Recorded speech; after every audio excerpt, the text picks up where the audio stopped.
Well, darling, there's only one God. Darling, there's only. Welcome to the Dirty Bag Podcast. I'm your host, Cookie. And once again, y'all know me and my girl talk and how it is essential to survival. It's almost summertime. It's Gemini season, my favorite. It's the most wonderful fucking time of the year. So I had to bring a couple of homies in with me today so we can chatter, chit. Got the homie Pepper and Terri in the building. Say hello to my. Hello. Hi, everybody. Hello. I'm Pepper. And I'm Terri. And together we are shit. The shit to be shit. So hold up. So y'all, this is kind of a mini reunion today. So the last time I was in the same room with these two was Atlanta, March 2019. I'm gonna give y'all the back. 2019. I'm gonna give y'all the back. Yes, I had literally just.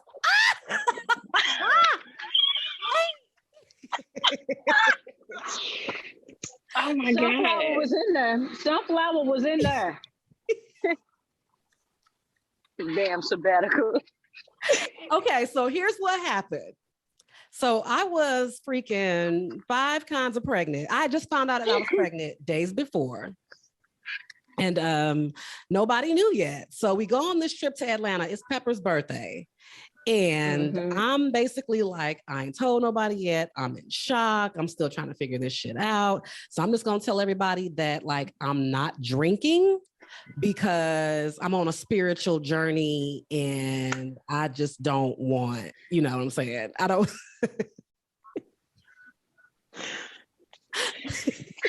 I remember that. I remember all of that. I just know it was bullshit because me and Ariel can throw some shit back. And bruh, they were buying us drinks. So free drinks. And she done come down. I done went to Cuba and came back. And I done had a spiritual incline and shit. Yeah, all right. And let me tell you, in 2019, I was like, oh my God, she is so amazing. Like, oh my God, yes, spiritual journey. She's having one and I'm here for it. Oh my God, tell me all about it. I was eating that shit up. Eating it up. Wait, found out I'm pregnant. I'm in shock. Like, I'm excited, but like my daughter didn't pop up on the ultrasound yet.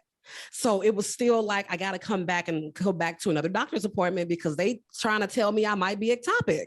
And I'm like, well, let's just, do XYZ. I had all these blood tests and all that stuff. And then I'm like, all right, I'm going to freaking Atlanta.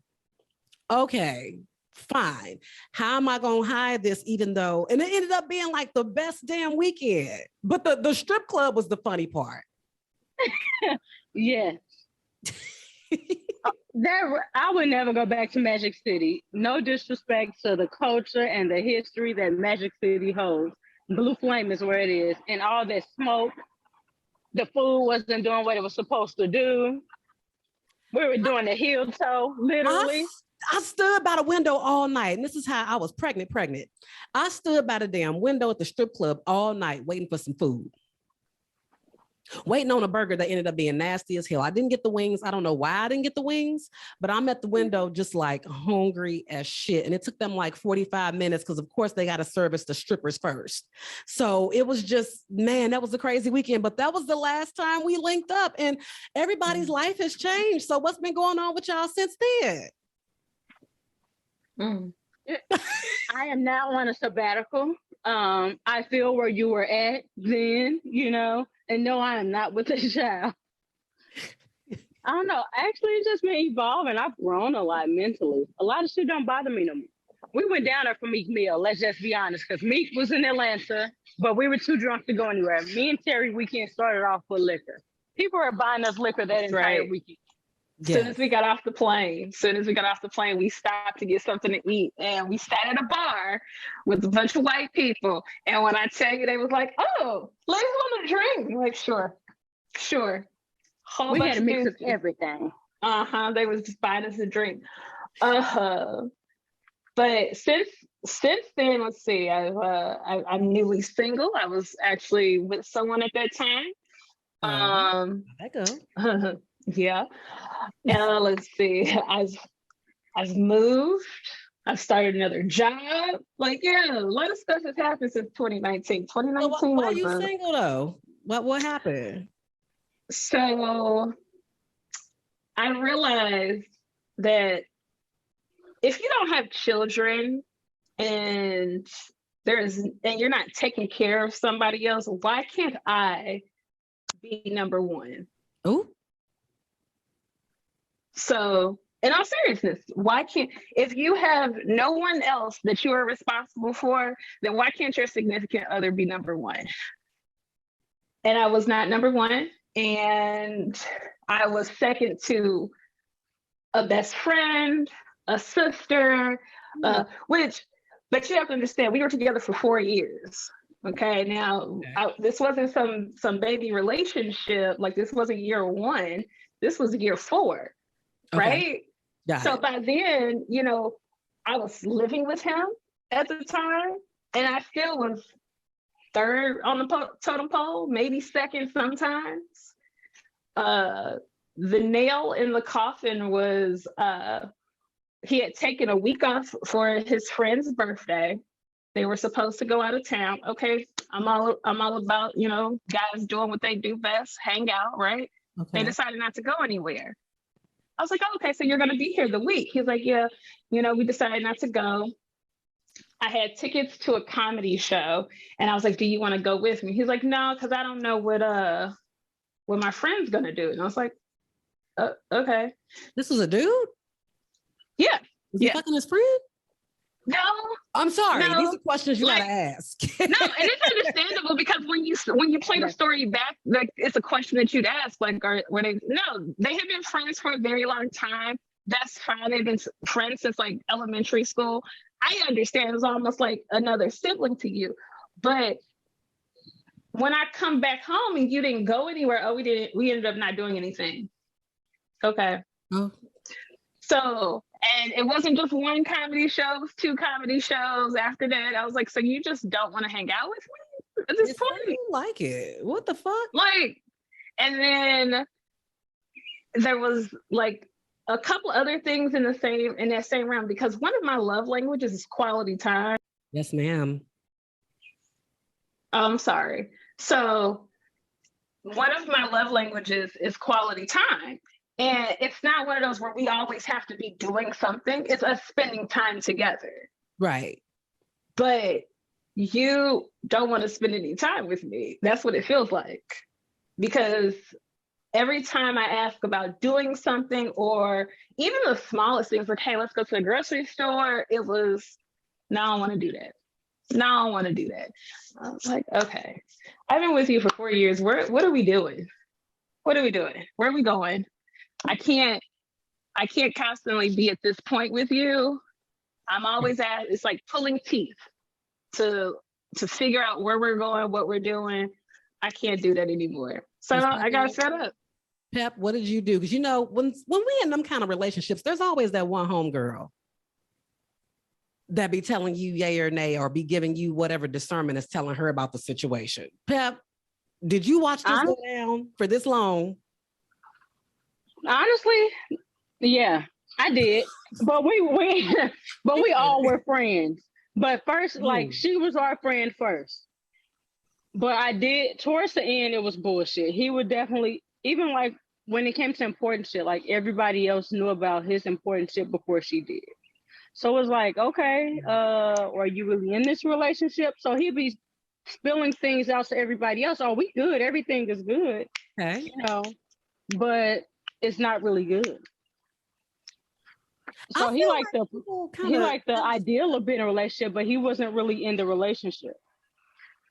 Do you feel like, I feel like people tell us things without telling us things, but with us, we want them to come out and just say it. We want it to be cut and dry. Otherwise we'll keep going. Because I think with me, like, if somebody is like not spending time with me or making excuses, you telling me what it is, I'm just not really trying to accept that that's what it is, because I want you. Like, I've done it. And I've had to be like, okay, sis, you also kind of making a fucking fool out of yourself right now, because they outside. But the thing is, like, as Black women, we always give more. Like we've always been the ones to always want to give. And we also give things that we are not always getting back, whether it's in any type of relationship, friendship, companionship, or either family. So we always giving. I told you that a long time ago. I mean, it was recently that I felt guilty that I couldn't show up the way I used to for people. But I realized I used to give so much energy away. Like when you start replenishing your own cup and stuff, you realize like it takes a minute. We don't realize how much time it requires to fill our cup because we ain't never did it before because we trained to be givers, servitude. So my question is this then. All this giving that you were doing, were people giving back to you? No, I never thought to ask. Here's what I learned in therapy is that a lot of times, I said this before, our behavior comes from things that happened to us when we were younger. We're either trying to overcompensate, fill a void or whatever. So I was always giving to other people what I wanted people to give to me.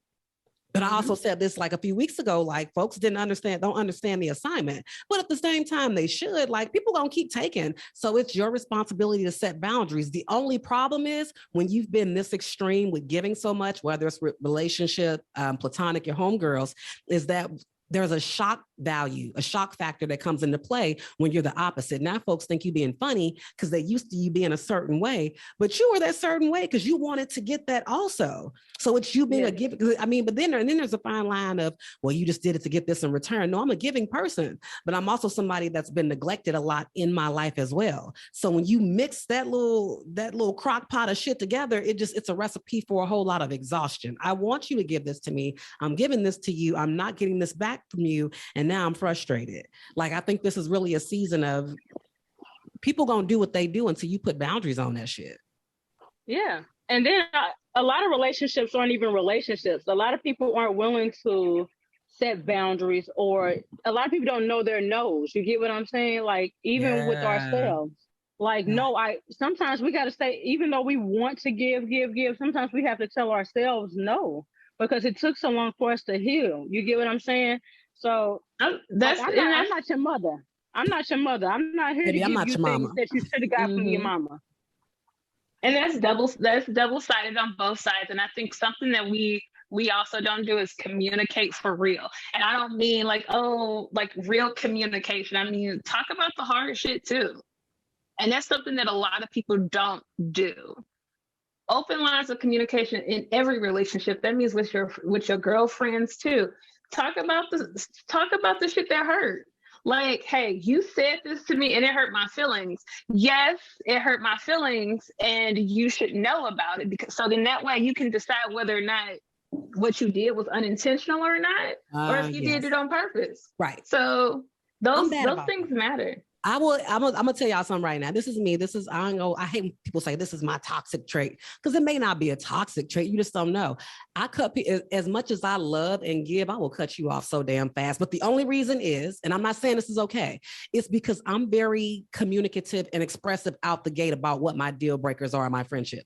I tell people, like, I'm a rider, so loyalty is a hot button for me. Defend me in my absence. The one thing I don't communicate though is that when I'm depleted. And I think that people just can never tell I'm depleted because I do that we used to do that strong Black woman shit. But because I talk so much about the things that bother me up front, and when you start doing it, I feel like, and I'm not saying this is right, but it's like, bro, you know, that's a problem for me. That's all I talk. Y'all know that's all I talk about. So now you doing it. So I'm gonna exit stage left. I'm not saying it's right. It's just what I do. So I know that's an area of opportunity, but like, can't nobody ever say, I didn't know that bothered her, bro. I've talked about it for umpteen years. What you mean? Like, I feel like I give the blueprint for friendships with me. And honestly, a lot of people aren't really listening. And that's another thing. Like, you can communicate all day. Like, you'll just be talking to a complete wall. And a lot of people don't realize in any relationship, not only do you have to communicate it, but they also have to be willing to listen, and to be able to comprehend that. Like, if I say that my no's are this X, Y, and Z, then why would you go push every last button to see how far you can take me? And then, you know, she's angry. She's strong. She can take that. No, ma'am, I'm delicate. So treat me as such. People don't don't see the delicate in you. People don't think you delicate because Pepper, when I met you, let me tell y'all about Pepper. Pep is one of them people. If she rock with you, she rock with you. But if she ain't no fake in her, there's not a lot of people like Pep, because if she don't rock with you, you're not only you going not only will you know, she gonna call it out. She's going to call you out. And people don't know how to deal with that. Like, it's shock because everybody walks around tippy-toeing around. Like, I kind of wish I was more like the old you. I get where there needed to be moments of like, hey, take it down a notch, but I see where it's necessary. You got to have somebody in your corner that'll pop off when folks just ain't hearing the message. And we love you for it, Pepper. We really do. Because when I tell you, I've seen it in action. Okay, me and Pepper hanging out, and it's somebody showing fuck with no more. You like, oh, it's just like they just didn't exist. It's a whole. They could say, "Hey, Pep, what's going on?" and she'd be like, bloop. I was like, oh damn. I was like, oh. But you know who she's talking about. She's talking about some old news. She's talking about old news. But still seeing it. You're not that person now, but them old, baby, I'm gonna tell y'all one Pepper story. Oh Lord. She probably don't want to hear about this. It was just the funniest thing to me, because even the people that were involved a couple of years ago finally laughed about it. It was fine. I'm like, okay, so we all know it was funny, and we all knew she had reason to do it. So me and Pep met in the streets with Ferguson. That's my front line. Yeah. So I know her from a giving standpoint, but I know her from a warrior standpoint. She'll pop off for Black people. But somebody tried it. It was some commotion going on. People were trying to get it together. We couldn't figure out how to break it up. It was a fight over some petty shit. It was highly unnecessary. And when you can't get a group of people to stop fighting, you do what you got to do. So Pep turned into like extreme mama. All right, y'all ain't gonna stop fighting. I'm gonna spray all of you. When I tell y'all Pepper sprayed like 20 niggas. It broke the fight up. A lot of people didn't like me behind that. But they was jumping people. They was jumping this. It was just like, it wasn't fair. Looking back, I see why it happened, but it was like, y'all got to break this shit up because the cops is watching us. So since then nobody have sense enough to break it up, Pepper said, psh, it was like a miss. It wasn't even that, it was a miss. Psh. It was just them bodies separated and started dropping, but she did what she had to do. That's an example of either y'all gonna tighten up or I'm gonna tighten you up. You know what? And a lot of people that like me and D Seals, like he didn't like me for a minute after that.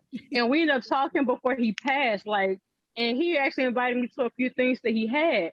And I wish like it didn't take so long for us to mend things. Yeah. And because like we missed out on a lot of great moments that we could have had, like as far as a family, you get what I'm saying? And like we talked about it afterwards, but it took a lot of bullshit to get there. And yeah, like there's no gray area with me. If I rock with you, I don't care if you across the country somewhere. If I can make it or if I can aid in any way, I try to. But one thing that I learned that I didn't get that in return. And that's not even just from like that came from family as well. So like I had to stop giving financially, spiritually, or physically, because I was always standing in. I didn't mind standing in where there was something missing. But then I looked at myself, I'm like, damn, I'm missing a lot of stuff right now. And I couldn't look around, completely depleted. There's nothing that hurts more than looking up and realizing you on empty and everybody that you poured into ain't. Like that hurts. And it's a hurt that you really don't know how to describe, because it's like, why is this happening? Mm-hmm. Like I did everything I'm supposed to do. I'm a good person. I show up for people. Why don't people show up for me? But it's learning that everybody ain't you. You make this assumption that everybody. Yep. So that's why because I was somebody that like I don't really vet people. I told somebody before, like I see good energy and I immediately like gravitate towards it. You doing some stuff that seems to be for Black people, entrepreneurship. You doing XYZ. You my people. Not realizing that people are just that. People, you ain't pulled back these layers yet. You don't know their credibility. You don't know their true character. You catching a vibe and you riding with it. And then by the time you realize that this ain't the vibe, this ain't what's up, you in so deep. It's like, how do you get out? So me, I just quietly whoop. And folks like, why she acting fun? No, you ain't it. You know, that's one of those things I had to learn too, is because I used to say, I can't expect others to treat me the way I treat them. Yeah. And I would sit there and thinking back on it, I was like, maybe I should expect people to treat me the way I treat them. Because if I treat you with all the respect in the world, right? And I give to you when you know I need something, or when you see me acting funny or acting different, like you know something's going on, but you just ignore it. That's a problem. It is a problem. So yeah. So that means you either know, especially if you notice it, that's the part that bothers me too. Is like, oh yeah, I saw that you wasn't doing so well, but you didn't check on me. And men will really just let you, them suckers will let you like drown. But you know what? One thing I learned is like a lot of people that say they're pro-Black and pro the movement and pro-Black progression, those were the main ones. Like, you guys know how tore up I was about losing my brother in 2018. And I know a lot of people that I stood on the front lines with and like made shit shake and shut down with. And a lot of them a lot of those men and women were like, well, we'll speak about the men first. A lot of those men were like, wouldn't even help me because I wouldn't fuck them. Like, they was in my inbox talking about how they can get the coochie. But bro, I just lost my whole brother. Like, I'm suffering right now. Right. So you pro-Black progression, but unless I sleep with you, we can't move further with that. Yeah. That's when I learned that I needed to fall back. It's that fallback. It's so hard when it's something that you give so much to, but you realize like it's destroying you. I think that's the hardest thing about doing things that are for the advancement and looking out for your people, is that sometimes that very thing, if you're not careful, it can destroy you, because it operates the same way any other thing in life does. You just don't see it that way because of the passion and the purpose behind what you're doing. But we've watched it destroy many a people. And your health, your mental health, and all of that. That's what, and the thing is, with men, we see them differently depending on what situation is. Like social justice, they supposed to be these, and it's like, no, they still humans. They still got their issues. They still got their issues with their preferences, what type of girls they'll mess with, who they will protect versus who they don't protect, who they value, what they type is, who they put on a pedestal, who they hide, who they love out loud, like all of those. Okay, Terri, I'm looking at your face right now. Listen, you are not wrong. You are not wrong in any way, shape, or form. Having had situationships with men for so long, and I call them situationships because I can only count on one hand the serious relationships I've had with men, and we're going to go with men, not just Black men, because I've dated more than just Black men. But when we talk about a Black man, there's always going to be some type of boundary or wall, depending on the image that they want to have. And I've noticed that talking to this guy, who I made mention before we started recording and stuff to Pepper, it's like he is this intelligent man, okay? Because I am highly attracted to intelligent ass people. Don't know why. It's something about them, and I don't mean just like, oh, book smart. I mean, like, got the degrees and can, do some scientific shit. Like, I like intelligent men. I think it's sexy, right? But his image has always been pro-Black, pro for the people and everything. My Blackness was not enough for him. Oh, okay. And that's what it was. And I had to sit there and think about that for a hot minute, because when we met, it was, we met in 2015. We met in 2015. That was the first time we met. And I was like, okay, I like him. He's smart. He's for his people. I like this. This is beautiful. This is beautiful. Like, I like where this is going. But for some reason, we never progressed past us going out. Oh, okay. He had you in. We never progressed past going out. And I was like, now, I come from a semi-broken home. That's how I'm going to put it. It was a semi-broken home because my parents didn't get married until I started high school. So I had both parents in the home. Me and my dad have a really good relationship. Me and my mom have a really good relationship. And one of the things my dad has always taught me is that if a man is going to love you, he's going to love you out loud and to everybody. Okay. my cousins, my brothers, my dads, my grandfather, they love me out loud. So that's all I know. Okay. Right. So to experience it, I didn't realize it at first. I didn't realize this, like, I was like, oh, let's go somewhere. Like, I'd find these events and stuff that I wanted to go to, that I had friends that I knew would be there. Like, I knew these events were well attended by some very, very cool people. Like, I knew this was going to be the nice vibe and everything, Oh, no, we can't do that. I can't do that. But I can come over to your house, though. I can come to your apartment. I can meet you. You can come over to my place. Why? Like, Why? we gonna do whatever it is. Like that's gonna happen. But we can't go out. Did you ever? Because don't tell me. I didn't confront him about it until the second time we linked up. Okay. And when I did, he was like, well, I was in a dark place then.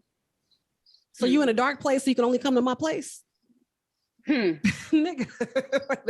Look, I'm black enough for you to lay down with, but I'm not black enough for you to be seen in public with. So and that's what it felt like. So break that down. When you say you wasn't black enough for him. So nobody understands. We're gonna talk about skin tone. So I have albinism. I'm a black woman with albinism. That means I have no pigmentation in my skin. That's my eyes like to wiggle sometimes.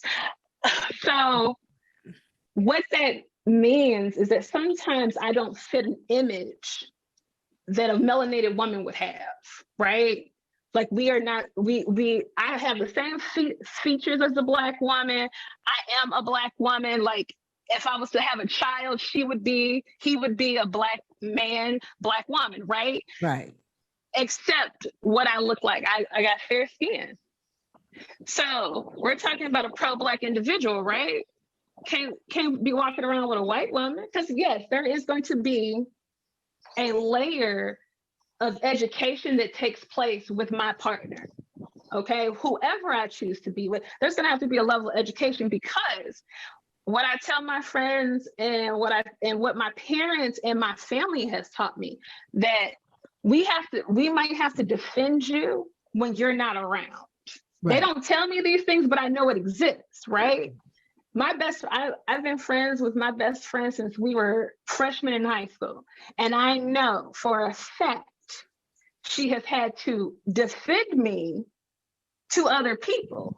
Okay. Defend my blackness, or even defend the fact that, oh, she looks weird, because, kids gonna be mean, whatever, no matter what age they're gonna be in, kids gonna be mean.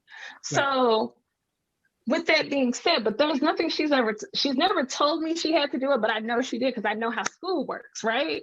My cousins did the same thing. My cousin had a knife pulled on him. Okay.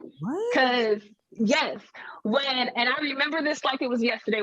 Used to go to Lincoln Elementary in Pagedale. All right. The school has now since been torn down, which is hilarious. But in Normandy School District, so these kids were throwing rocks at me.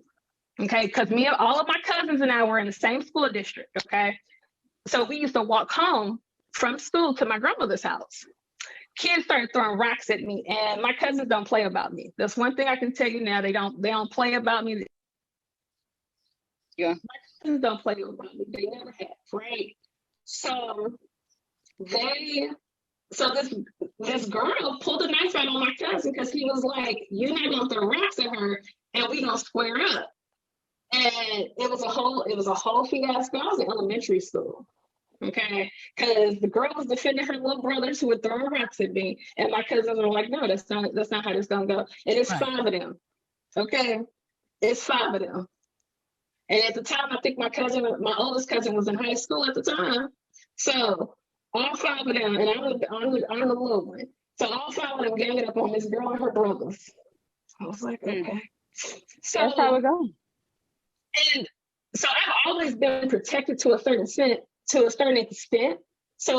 when I started dating, and I've had this experience with a black man I've never had that experience before, because again, my cousins and everybody else that I have always been around has always loved me out loud. Right. Hold my hand, kiss me, all of this out loud. All of that is you know, so I've never had that experience before. So I didn't recognize it until I played it back later, right? And the sad part about it is I knew what it was when, because I was also talking to this white guy at the time too. And when I tell you, I have never been wined and dined by somebody, that was my first time being wined and dined by somebody. Every time he was like, I'm coming to see you, we're going here, you know, get dressed, we're going here, here, here. It took me all over St. Louis. I was like, okay, all right. Period. So that's what this is. Okay. Whole different experience. So has that changed how you look at Black men? I mean, with your condition and everything. So do you feel like you approach dating a little bit different than other Black women because of that? I do that, but I approach dating differently across the board, not just with Black men though. And the reason I say it is because, like I said before, it takes a different layer to be my partner. Because I have to know that you're going to protect me, not just when I'm around, but protect me when I'm not there. Ooh. You're not going to stay silent in a room where they're sitting here talking about me. You're not playing along to get along, because sometimes folks will do that. Yeah. So, and I want to be loved out loud, and I don't want to be an option to you. I want to be the choice. I want to be the number one choice, and I want you to love me out loud, because I do the same for you. Right. So extend me that same courtesy. That's what I want. So it's always going to be a certain type of conversation. It's a conversation that I have, but inadvertently have, if that makes sense. And the reason I say that is because you don't want to outwardly say, are you going to protect me when I'm not around? Right. You got to protect me when I'm not around. Okay. Like, damn, girl, I just met you. Like, so it's a conversation that inadvertently happens. And when I was younger, and I go back to this because I never realized this until later on, right? I never realized anything until later on, because again, I was very well protected by my family. Not in a we're going to shield her from everything, right. But if something happened to me, it was somebody else that was doing the fighting for me, right? So kids stare at you, or kids will stare at me, adults will stare at me, and it is a reaction, seeing the reaction of the person that you're with. That is the test, right? I ignore it because I notice it, but what am I gonna do? Mean mug everybody and their mama? No, my face is too pretty for that. I'm sorry. Period. I do that. Okay. So it's ignoring it, because my mother has always taught me one thing. She's like, if they want to know about you, they're going to ask. And all those who make fun of you are ignorant. That is what we went to. That is the line growing up. That's what it is. Okay. If somebody wants to know about you, they're going to ask. They're going to ask you in a respectful way. Why do you look the way you do? Oh, I look this way because I have albinism. I have no pigmentation in my skin. All others are ignorant because I'm approachable. Right. I'm approachable. So it's not like I'm walking around with a mean mug on my face. I'm approachable. And with that being said, the people that are with me are, well, maybe not Pepper, because sometimes Pepper not that approachable. She don't like people like that, but you know. You can't be all up in Pep face. You just gotta, baby. Yeah, you can't. I'm nice. I'm telling people that this is new Pepper. I'm nice. New neck and everything, honey. Good plan. Go ahead, new Pepper. So whoever I'm with, they make the determination on whether or not what we're doing is going to be comfortable with them, right? My friends hang out with me all the time. We do any and everything. Right. And so if my friends treat me, oh, thank you. You know, I try. Yeah, I be wearing a girl out, but I try. We had this girl barefoot in the strip club. Remember that? Oh my God, that's true. Oh, I completely said this is a free spirit if I ain't never met her. I'm pregnant, she barefoot, I'm looking for a sandwich. Magic. Oh, I completely forgot about that. No regrets. No regrets. That was look, that was pre-COVID too, so germs didn't matter. Look. We wasn't fucking with germs like that. But yeah, so if I have friends that are like, even my guy friends, I have one of my best friends is named Yusuf. He's a 6-foot Pakistani man. I love him to death. All right. He will defend me to the ends of the earth. Okay. So if my male friends can do it, I think my significant other should be, you know, in the front lines to do it, right? So I don't think it has anything. Them homies will ride. Man, even though somebody said you don't have a male friend, you got somebody waiting for their turn. No. Their points could be made there. I don't know, but like that's a whole nother conversation. The men that I've been non-sexual with, those have definitely been the ones that they step in a big way. Yeah. So I don't think I have looked at Black men differently because I was raised by Black men. And I love Black men. Now, will my partner be Black at this exact moment? He is not. Okay. All right. Because we are lusting after something else right now. Oh, you're lusting. All right. Tasty. But listen, I can't wait till July. Woo, You finna cut up in July. You outside or inside? Girl. That's my question for everybody. Are you inside or outside this summer? I'm outside before July 2nd, and I'm inside July 2nd through the 10th, and then I'm outside again unless something else happens. Not you playing the street schedule. not the street itinerary. Hey, my business hours are from. From 9 to 5.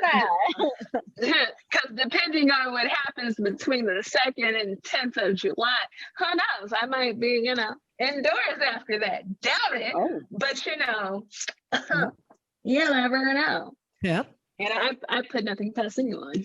Yeah. I'm outside with pasties and fishnets on all summer. Don't judge me, judge your mammy. Titties will be hanging and swinging. The cooch will do what the cooch won't. And if you see this firebread on his ass, mind your business. If you ain't tipping, you ain't touching. Like, approach me as such. That's all. Who gonna check me, boo? Yeah. That's it. Like, we're enjoying life this year with no boundaries. Well, boundaries on others with no limitations. I'll put it that way. We're going to enjoy ourselves with no limitations, but a lot of boundaries. Respect me at all. I don't care what I have on.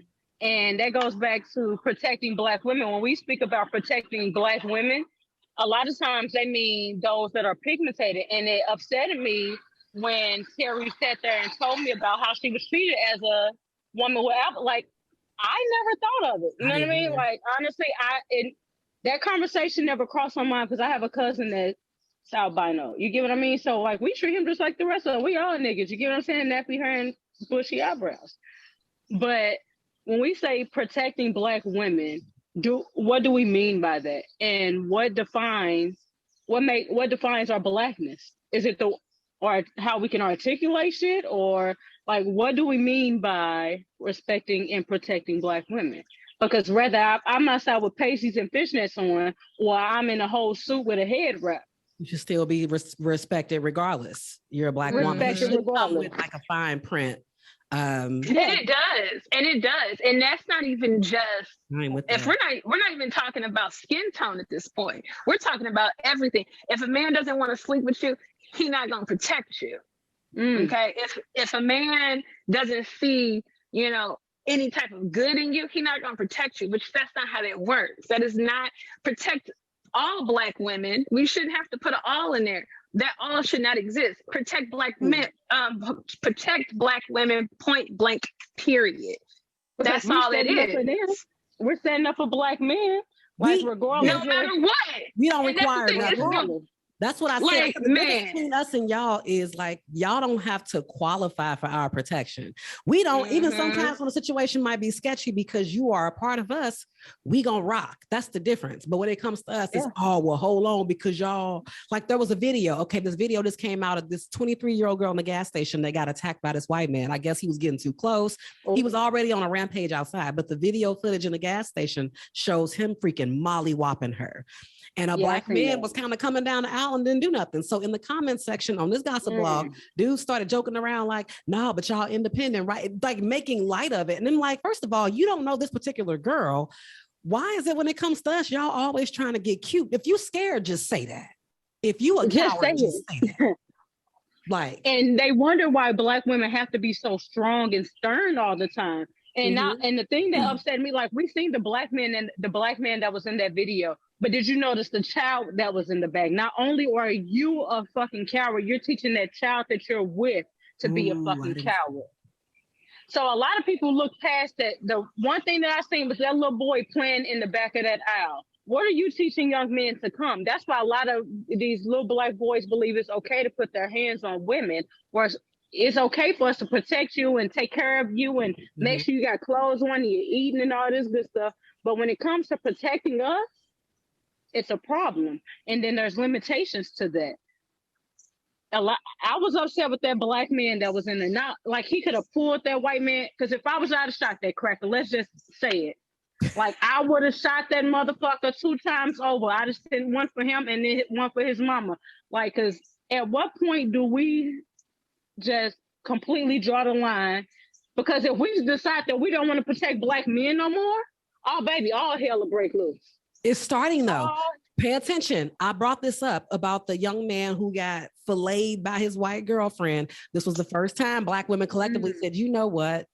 He said we were disgraceful, we're embarrassment. I'm literally going to mine. It was Christian Obumsely.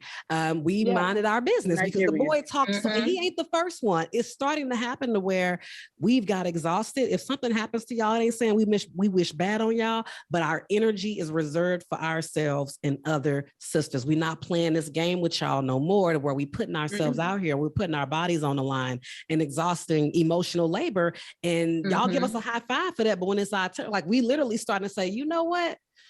We got to rethink this.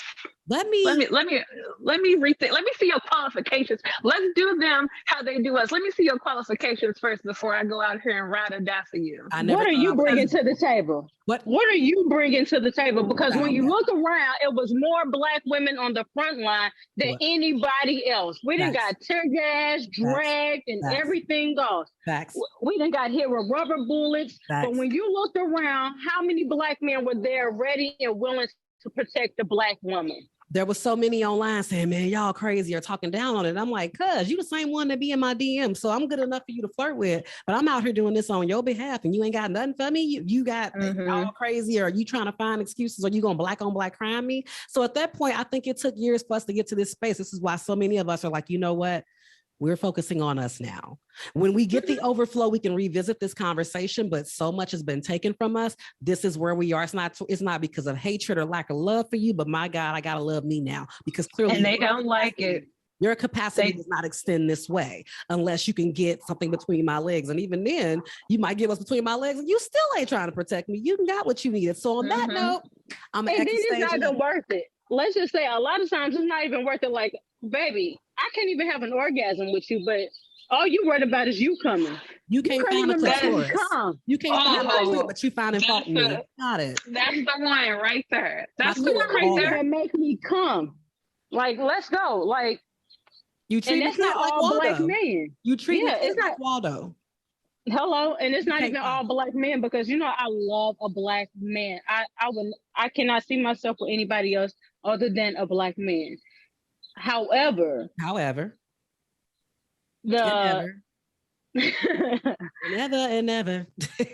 Like, but that list is very limited, because like Terri